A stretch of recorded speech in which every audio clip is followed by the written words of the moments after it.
Victory gardens, also called war gardens or food gardens for defense, were vegetable, fruit, and herb gardens planted at private residences and public parks in the United States, United Kingdom, Canada, and Germany during World War I and World War II.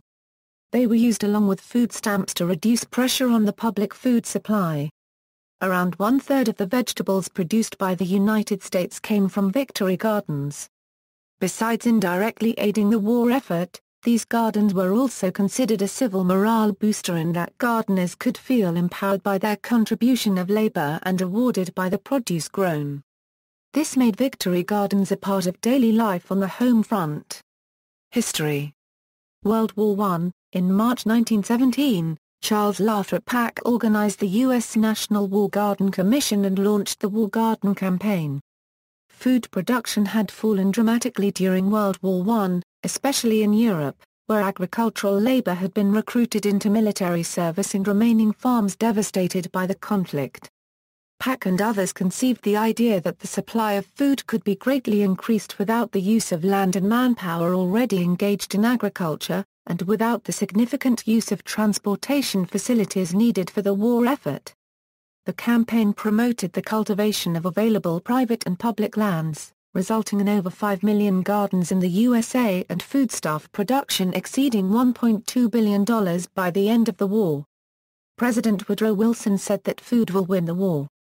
To support the home garden effort, a United States school garden army was launched through the Bureau of Education, and funded by the War Department at Wilson's direction.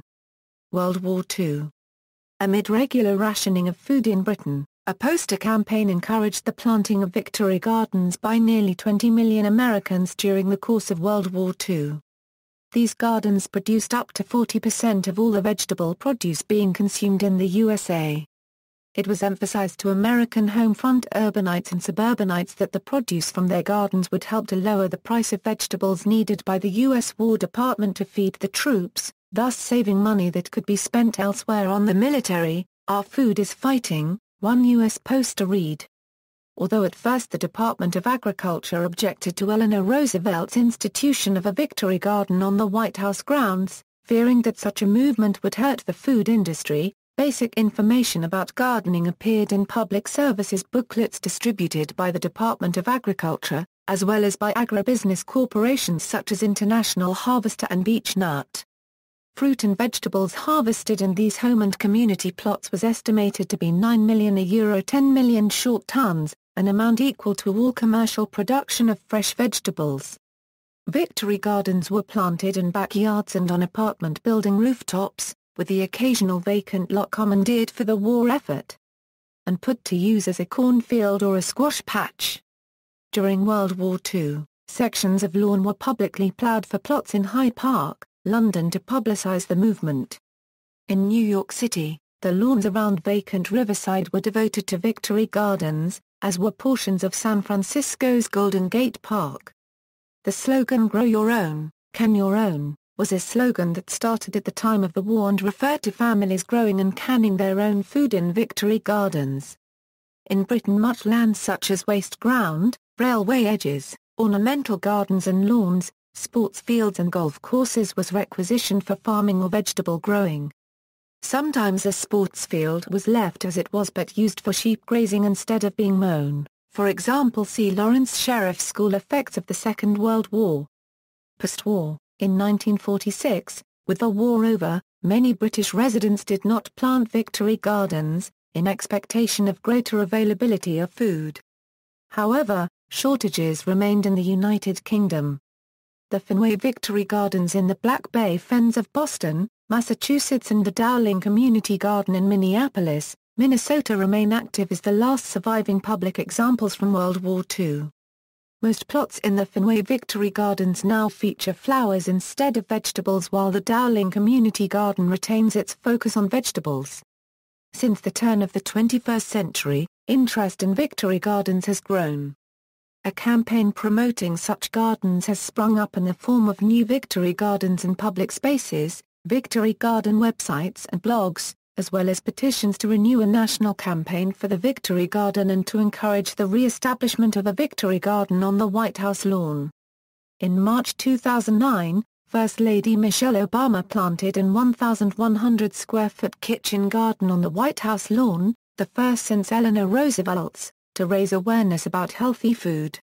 Films. The United States Department of Agriculture issued a 20-minute film, Victory Garden, to promote victory gardens and train people to plant them. TV show. The successful WGBH public television series The Victory Garden, given wide distribution in the U.S. over the public broadcasting service, took the familiar expression to promote composting and intensive cropping for homeowners who want to raise some vegetables. It has continued for over 3 decades. See also, Australian Women's Land Army, Community Garden, Home Front during World War II, List of renewable resources produced and traded by the United Kingdom, Rationing in the United Kingdom, United States Home Front during World War II, Women's Land Army, Women's Land Army of America, Wickard v. Filburn, References. Further reading, Hayden Smith, Rose. Sowing the Seeds of Victory, American Gardening Programs of World War I. McFarland Books. PA 264. ISBN A978-0-7864. 7020-4. Hayden Smith, Rose. Soldiers of the Soil, The Work of the United States School Garden Army in World War I. Inch. University of California 4-H Youth Development Center. Retrieved May 12, 2014. Kuhn, Clifford M. It was a long way from perfect, but it was working. Unregistered trademark. The Canning and Home Production Initiatives in Greene County, Georgia, 1940. 1942, Agricultural History 86 No. 1 pages 68. 90. External links, Recipe for Victory, Food and Cooking in Wartime, PBS, The Victory Garden, A Visual History of Victory Gardens curated by Michigan State University, Victory Gardens Handbook of the Victory Garden Committee War Services, Pennsylvania State Council of Defense, Victory Garden Complete Film at archive.org, History of Urban Gardening in the United States, Gardens for Victory reference pubbed March 1942, Intro First Chapter, Victory Garden Initiative, a grassroots organization in Milwaukee, Wisconsin promoting revival of the Victory Garden movement as a means to address food system and environmental issues. Oldest remaining Victory Gardens in Boston, watch the 1943 propaganda film He Plants for Victory.